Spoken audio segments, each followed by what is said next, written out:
Taman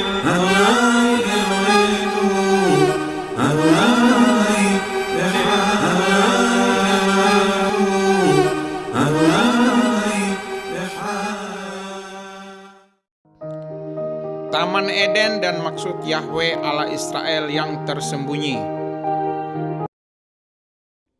Taman Eden dibuat Yahwe Allah Israel untuk Adam sebagai tempat tinggalnya.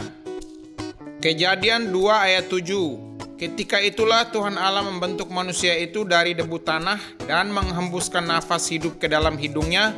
Demikianlah manusia itu menjadi makhluk yang hidup. Kejadian 2 ayat 8. Selanjutnya Tuhan Allah membuat taman di Eden di sebelah timur. Disitulah ditempatkannya manusia yang dibentuknya itu. Makna kata Eden yang sesungguhnya. Kata Eden dalam bahasa Ibrani bermakna kesenangan hati. Dalam kitab Septuaginta, kata Eden diterjemahkan dengan nama Paradeisos. Kata Paradeisos merupakan kata pinjaman dari bahasa Persia kuno yang bermakna pagar. Dan kemudian kata Paradeisos diadopsi ke dalam bahasa Inggris, Paradise. Berikut beberapa sebutan untuk Taman Eden. 1. Gan Eden atau Taman Eden. 2. Gan Elohim atau Taman Elohim, yakni nama Allah Israel.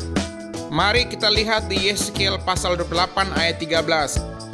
Yeskiel 28 ayat 13. Engkau di Taman Eden, yaitu Taman Allah, penuh segala batu permata yang berharga, yaspis merah, krisolit, dan yaspis hijau, permata pirus, krisopras dan nefrit, lazurit, batu dara, dan malakit.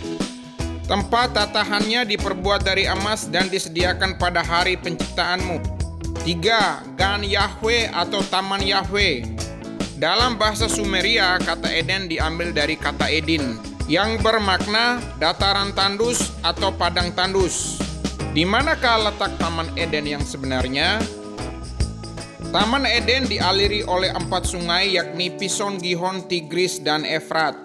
Kejadian 2 ayat 10, ada suatu sungai mengalir dari Eden untuk membasahi taman itu, dan dari situ sungai itu terbagi menjadi 4 cabang. Kejadian 2 ayat 11, yang pertama namanya Piston, yakni yang mengalir mengelilingi seluruh tanah Hawilah, tempat emas ada. Kejadian 2 ayat 13, nama sungai yang kedua ialah Gihon, yakni yang mengalir mengelilingi seluruh tanah Kus. Kejadian 2 ayat 14, nama sungai yang ketiga ialah Tigris, yakni yang mengalir di sebelah timur Asur, dan sungai yang keempat adalah Efrat. Karena sungai Pison dan Gihon sudah hilang, maka letak Taman Eden tidak bisa dipastikan dengan akurat. Dan sampai saat ini masih menimbulkan perdebatan dari peneliti Alkitab. Jadi jika ada yang mengatakan Taman Eden ada di sorga, itu adalah kebohongan. Saat ini masih ada 2 sungai yang tersisa, yakni sungai Efrat dan Tigris.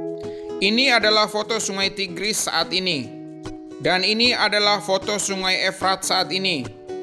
Sungai Efrat mengalir melintasi negara Suriah dan Irak dan bermuara di Teluk Persia. Sungai Tigris mengalir melintasi Suriah dan bermuara di Teluk Persia. Dan sampai sekarang ini tidak ada yang tahu pasti letak Taman Eden yang sebenarnya. Apakah maksud Yahwe menempatkan Adam di Taman Eden? Supaya Adam mengelola dan memelihara Taman Eden. Kejadian 2 ayat 15, Tuhan Allah mengambil manusia itu dan menempatkannya dalam Taman Eden untuk mengusahakannya dan memelihara taman itu. Yahwe mempercayakan Taman Eden kepada Adam untuk dikelola dengan baik. Dan Adam bekerja setiap hari, termasuk memberi nama segala hewan yang diciptakan. Itulah sebabnya kita harus bekerja, karena kita diciptakan untuk sebuah tujuan. Mengapa Yahwe mengizinkan sungai Pison dan Gihon hilang? Supaya manusia tidak mengkultuskan apapun, tetapi manusia hanya boleh mengabdi kepada Yahwe saja. Mengkultuskan sesuatu sama dengan berhala.